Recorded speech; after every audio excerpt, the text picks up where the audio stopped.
नमस्कार, म सियाराम सर। फेरि आज म अर्को एउटा नयाँ भिडियो लिएर भाइ बहिनीहरू आइसकेको छु र आज हामी क्लास 10 को च्याप्टर 2 स्टार्ट गर्न गइरहेको छौँ। हामीले फोर्स वा ग्रेभिटेसनल फोर्स भनौँ, फोर्समा हैन, फोर्सको दुईवटा ट्याप भनेर हामीले ग्रेभिटेसनल फोर्स मेनली फर्स्ट च्याप्टरमा क्लास 10 मा स्टडी गर्नुपर्छ र डिफ्रेन्ट फिनोमिना त्यसको बारेमा हामी त्यो ग्रेभिटेसनल फोर्ससँग रिलेटेड डिफ्रेन्ट टपिक्सहरू हामी स्टडी गरिसकेका छौँ।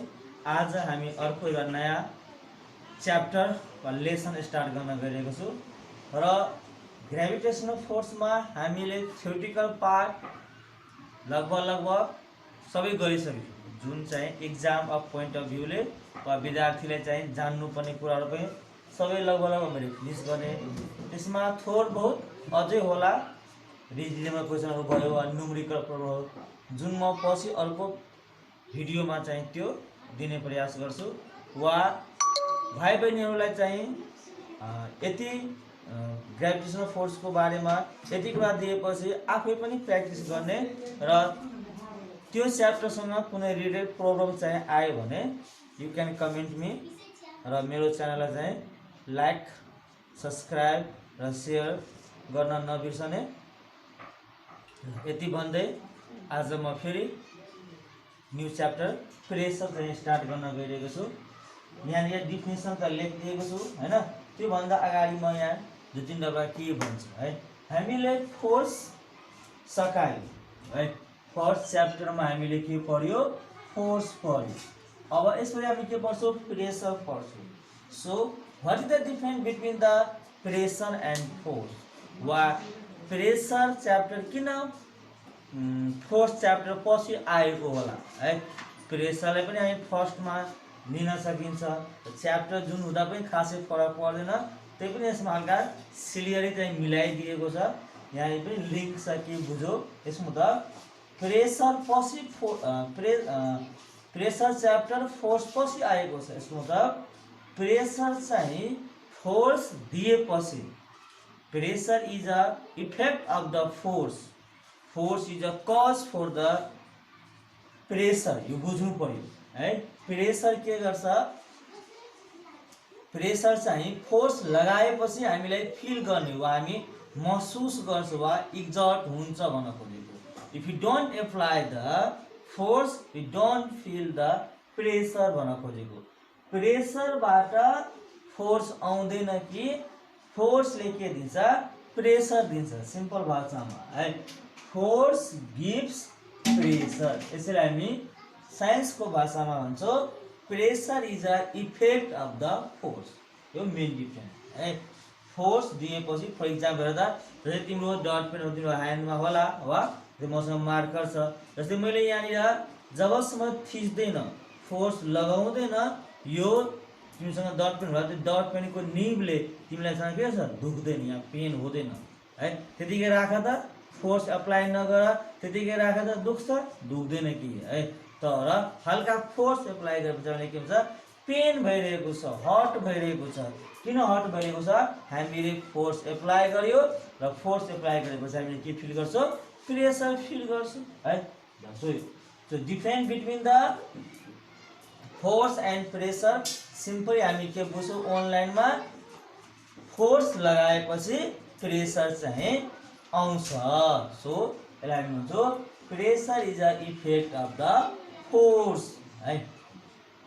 सो अर्को भाषामा force is a cause, pressure is a effect है।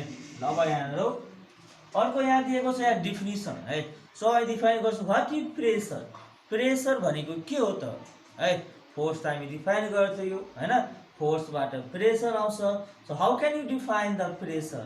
त प्रेसर भनेको कुनै पनि बडीको युनिट एरियामा, ध्यान दिने है, कुनै पनि बडीको युनिट एरियामा, युनिट एरिया भनेको 1 मिटर स्क्वायर वा 1 सेन्टिमिटर स्क्वायर भन्न खोजेको है।